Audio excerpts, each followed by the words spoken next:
Selamat datang di Kitab Mawas Diri, tempat di mana kisah-kisah masa lalu mengajarkan makna bagi kehidupan hari ini.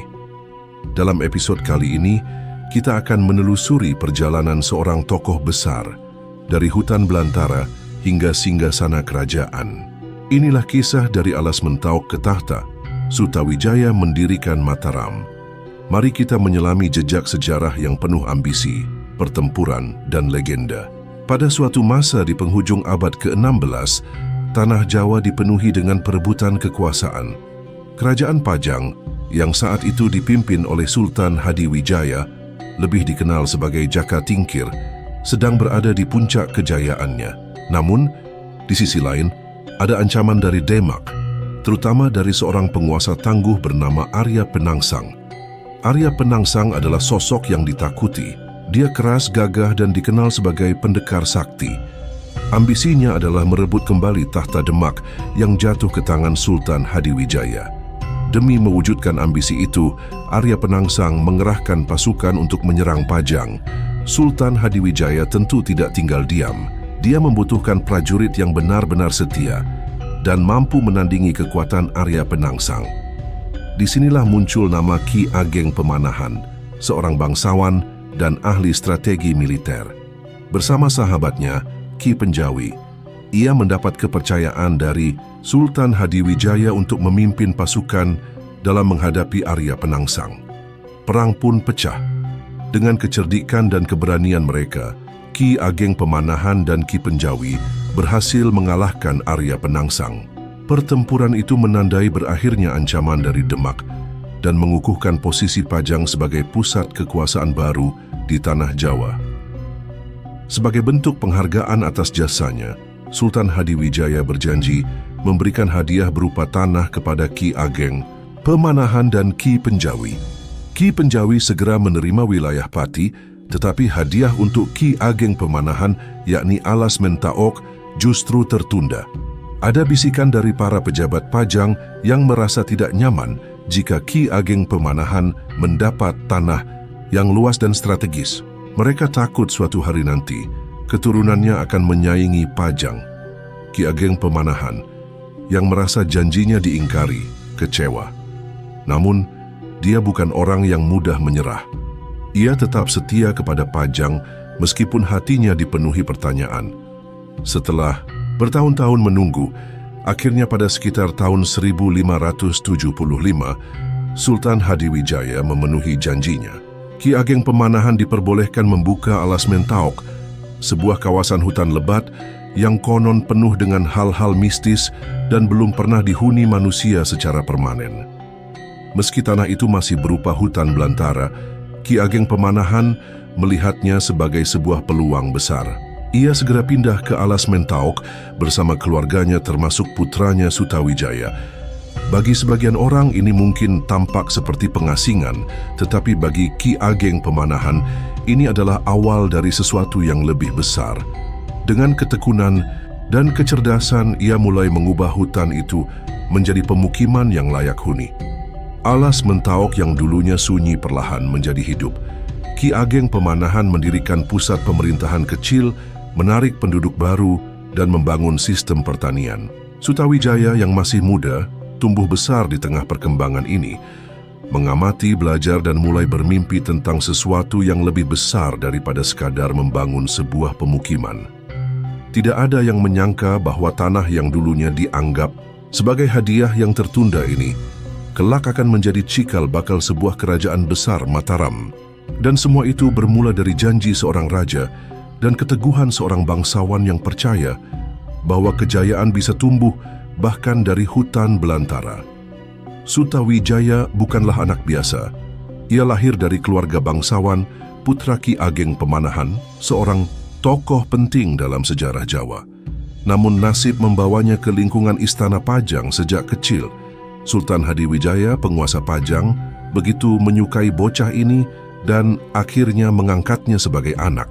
Sejak saat itu, Sutawijaya tumbuh besar di dalam lingkungan kerajaan, dikelilingi oleh para bangsawan, prajurit, dan politik kekuasaan. Sebagai putra angkat raja, Sutawijaya mendapat pendidikan terbaik. Ia belajar strategi perang, tata pemerintahan, serta seni bertarung dari para ahli di istana. Berbeda dengan anak-anak lain, Sutawijaya memiliki sifat yang keras dan ambisius. Ia tidak puas hanya menjadi seorang bangsawan biasa. Sejak usia muda, ia sudah menunjukkan keberanian dan ketegasan, sesuatu yang jarang dimiliki anak seusianya. Namun meski dibesarkan di Pajang, darah Ki Ageng Pemanahan tetap mengalir dalam dirinya. Sutawijaya tahu bahwa ayah kandungnya adalah seorang lelaki hebat yang pernah berjasa besar bagi Pajang, tetapi justru diperlakukan kurang adil. Hal ini menanamkan rasa tidak puas dalam dirinya. Ia mulai memahami bahwa dunia politik tidak hanya tentang kesetiaan, tetapi juga tentang kekuatan dan kelicikan. Ketika akhirnya Ki Ageng Pemanahan mendapat tanah di Alas Mentaok, Sutawijaya ikut pindah ke sana. Dari kehidupan istana yang nyaman, ia harus beradaptasi dengan kehidupan baru di tanah yang masih berupa hutan belantara. Namun, justru disinilah Sutawijaya menemukan jati dirinya. Ia tidak hanya melihat Alas Mentaok sebagai sebuah pemukiman, tetapi sebagai tanah yang bisa dijadikan sesuatu yang jauh lebih besar. Sutawijaya mulai menunjukkan kepemimpinannya. Ia membantu ayahnya membangun pemukiman, menarik lebih banyak orang untuk tinggal di sana, dan membentuk pasukan kecil yang setia kepadanya. Ia tahu bahwa untuk bertahan di dunia yang penuh perebutan kekuasaan, seseorang harus memiliki kekuatan sendiri. Maka, ia mulai membangun basis kekuatannya perlahan-lahan, jauh dari pengaruh Pajang. Ambisi Sutawijaya semakin menguat ketika Ki Ageng Pemanahan wafat, sekitar tahun 1582. Kini, kepemimpinan Alas Mentaok sepenuhnya berada di tangannya. Namun, ia tidak puas hanya menjadi penguasa sebuah pemukiman kecil. Sutawijaya ingin lebih. Ia ingin menjadikan Alas Mentaok sebagai kekuatan besar yang bisa menyaingi, bahkan melampaui Pajang. Keberaniannya semakin terlihat ketika hubungan antara dirinya dan Sultan Hadiwijaya mulai merenggang. Sutawijaya bukan lagi anak kecil yang bisa dikendalikan. Ia telah tumbuh menjadi pemimpin yang diperhitungkan. Perlahan tapi pasti, ia mulai menantang Pajang, bukan dengan cara terang-terangan, tetapi dengan memperkuat wilayahnya, membangun pasukan, dan menggalang dukungan dari daerah-daerah sekitar. Tidak ada yang tahu pasti kapan Sutawijaya mulai merencanakan langkahnya untuk menjadi penguasa. Namun, satu hal yang jelas, ia bukan sekadar anak angkat seorang raja. Ia adalah seseorang yang memiliki impian besar dan siap melakukan apapun untuk mewujudkannya. Dan dari Alas Mentaok inilah ambisinya untuk membangun sebuah kerajaan besar mulai tumbuh. Ketika Ki Ageng Pemanahan wafat sekitar tahun 1582, kepemimpinan Alas Mentaok jatuh ke tangan Sutawijaya. Kini, tanah yang dulu dianggap sekadar hadiah dari Pajang menjadi miliknya sepenuhnya. Namun, Sutawijaya tidak melihat Alas Mentaok sebagai sekadar tanah warisan. Ia melihatnya sebagai pondasi bagi sesuatu yang lebih besar, sebuah kerajaan baru yang akan menyaingi bahkan melampaui Pajang. Membangun Alas Mentaok bukan perkara mudah. Tanah ini masih berupa hutan belantara dengan segelintir pemukiman yang telah dirintis oleh Ki Ageng Pemanahan. Namun Sutawijaya tidak gentar.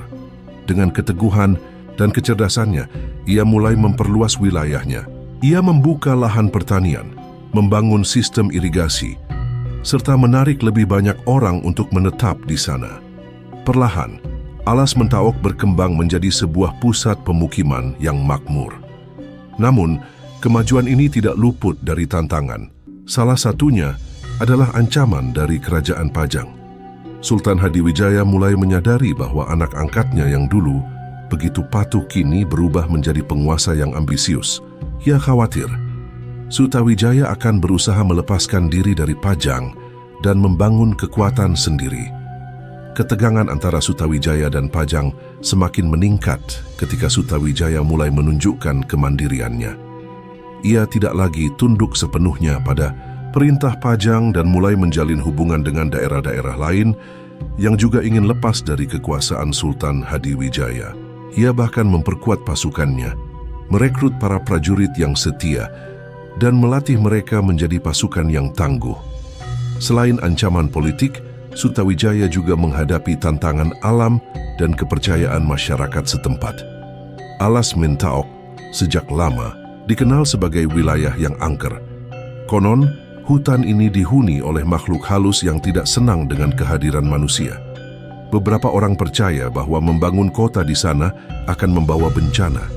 Namun, Sutawijaya tidak terpengaruh oleh mitos. Ia justru menunjukkan keberaniannya dengan melakukan semedi dan memohon restu kepada para leluhur serta penguasa gaib wilayah tersebut. Dengan segala daya dan upaya, Sutawijaya akhirnya berhasil mengubah Alas Mintaok menjadi pusat kekuatan baru. Ia menamainya Mataram, sebuah nama yang kelak akan menjadi besar dalam sejarah Tanah Jawa. Kota ini bukan lagi sekadar pemukiman, tetapi telah menjadi wilayah yang mandiri dengan struktur pemerintahan sendiri. Perubahan dari Alas Mintaok menjadi Mataram menandai lahirnya sebuah kekuatan baru yang siap mengguncang peta politik Jawa. Sutawijaya tidak lagi sekadar seorang pemimpin lokal, tetapi seorang penguasa yang memiliki ambisi besar. Dan ia tahu, jika ingin mewujudkan impiannya, ia harus berani menghadapi Pajang, bahkan jika itu berarti berhadapan dengan ayah angkatnya sendiri. Perjalanan Sutawijaya belum berakhir. Justru dari sinilah ia mulai menapaki jalan panjang menuju tahta, menuju impian besarnya untuk menjadikan Mataram sebagai pusat kekuasaan baru di Tanah Jawa. Sutawijaya pernah menjadi anak angkat kesayangan Sultan Hadiwijaya, tetapi takdir membawa mereka ke jalan yang berseberangan. Hubungan yang dulu dipenuhi kasih sayang dan kepercayaan perlahan berubah menjadi ketegangan, hingga akhirnya berujung pada permusuhan yang tak terhindarkan. Sejak mengambil alih kepemimpinan Alas Mintaok setelah wafatnya Ki Ageng Pemanahan sekitar tahun 1582, Sutawijaya mulai memperkuat wilayahnya. Ia tidak lagi tunduk pada Pajang sebagaimana ayahnya dulu. Sebaliknya, ia bertindak seolah-olah Mataram adalah kerajaan yang berdiri sendiri. Ia membangun pasukan, memperluas wilayah, dan menarik dukungan dari para bangsawan serta tokoh-tokoh yang mulai meragukan kekuasaan Pajang. Sultan Hadiwijaya awalnya mencoba mempertahankan hubungan baik dengan Sutawijaya. Ia masih menganggapnya sebagai putra angkat, tetapi juga menyadari bahwa anak itu telah tumbuh menjadi sosok yang ambisius dan sulit dikendalikan. Pajang saat itu masih merupakan kekuatan utama di Tanah Jawa, tetapi tanda-tanda kemunduran sudah mulai tampak. Banyak daerah yang dulu setia mulai menunjukkan gelagat ingin berkuasa sendiri, dan Mataram adalah salah satunya. Ketegangan semakin meningkat ketika Sutawijaya mulai terang-terangan menolak perintah dari Pajang. Ia menolak membayar upeti dan bertindak seolah-olah tidak lagi mengakui Sultan Hadiwijaya sebagai atasannya.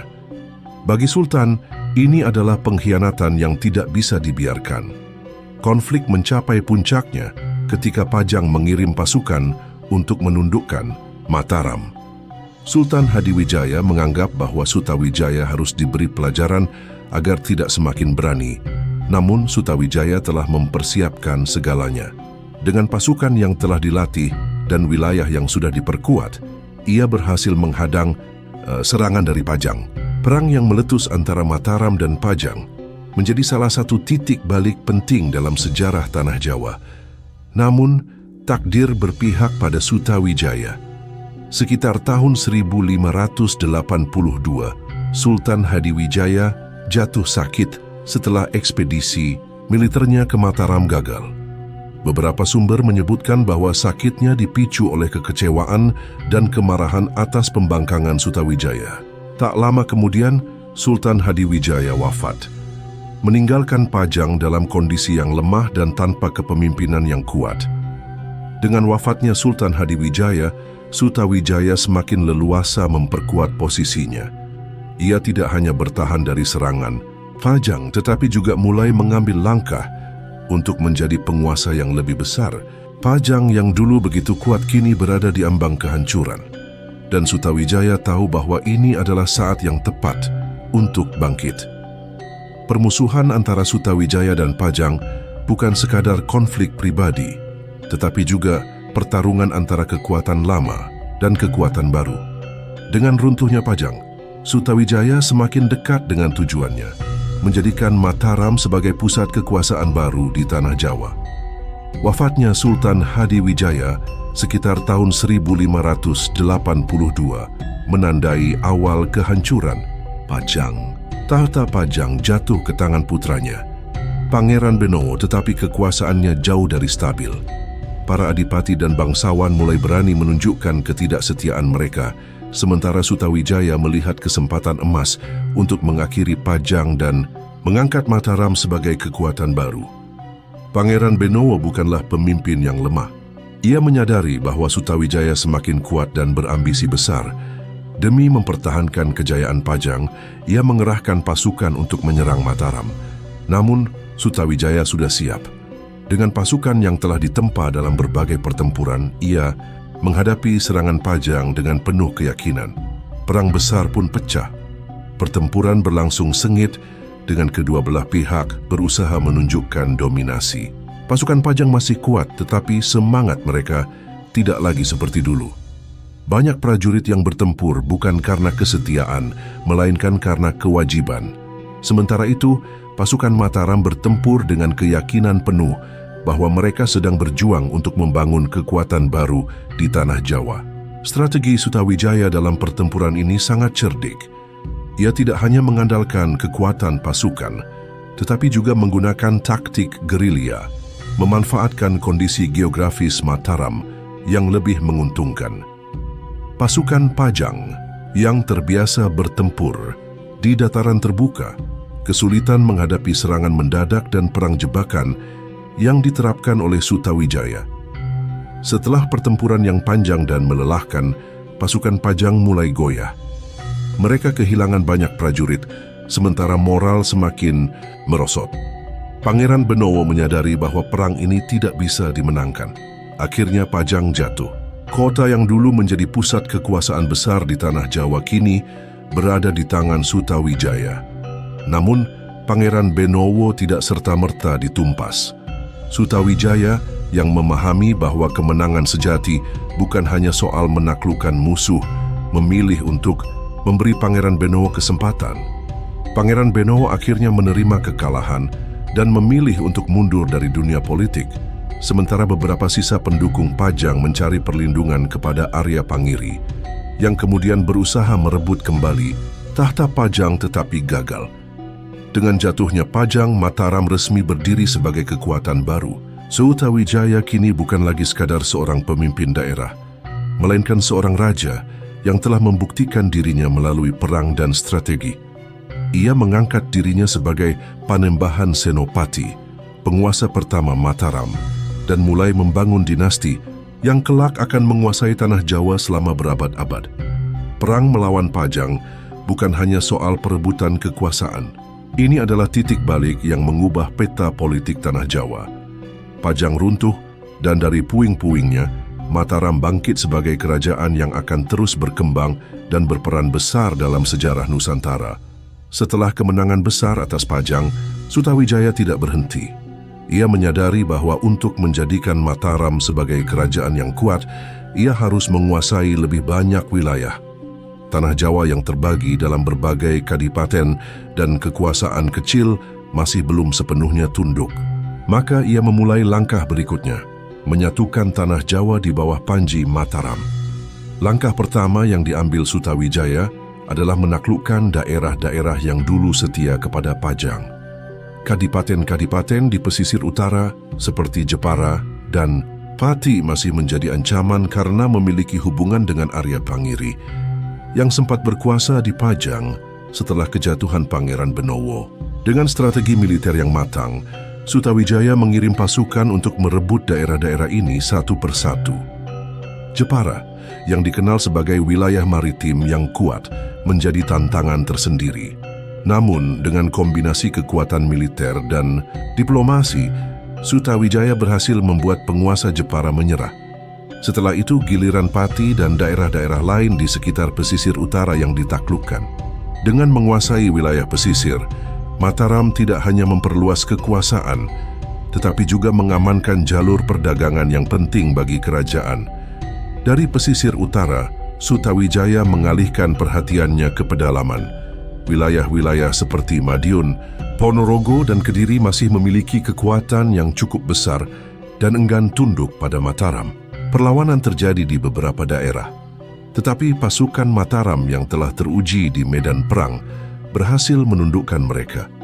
Salah satu tantangan terbesar dalam ekspansi ini adalah Blambangan, kerajaan di ujung timur Jawa yang masih memiliki pengaruh kuat. Blambangan selama ini dikenal sebagai benteng terakhir pengaruh Hindu di Jawa dan memiliki hubungan dengan Bali. Namun, meskipun kuat, Blambangan bukanlah ancaman yang mendesak bagi Sutawijaya. Ia lebih fokus mengamankan wilayah inti Jawa Tengah dan Jawa Timur sebelum bergerak lebih jauh.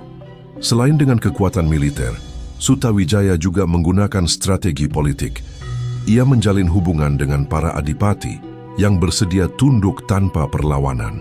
Dengan cara ini, ia tidak perlu mengorbankan terlalu banyak sumber daya untuk perang berkepanjangan. Beberapa penguasa daerah yang melihat kekuatan Mataram lebih memilih untuk menyerah dan mengakui Sutawijaya sebagai pemimpin mereka. Dalam waktu beberapa tahun, Mataram menjelma menjadi kekuatan utama di tanah Jawa. Dari pesisir hingga pedalaman, daerah-daerah yang dulu berdiri sendiri kini berada di bawah kendali Sutawijaya.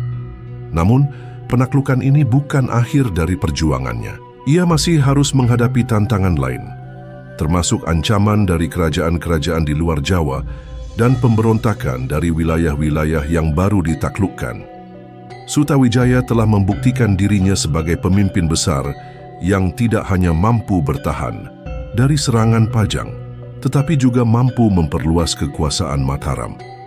Dengan keberhasilannya ini, ia tidak lagi sekadar seorang pemimpin lokal, melainkan seorang raja yang mulai menancapkan pengaruhnya di seluruh Jawa. Sutawijaya tidak hanya dikenal sebagai panglima perang yang tangguh, tetapi juga sebagai sosok yang memiliki hubungan dengan dunia gaib. Kepercayaan akan kesaktiannya menyebar luas, menjadikannya lebih dari sekadar penguasa biasa.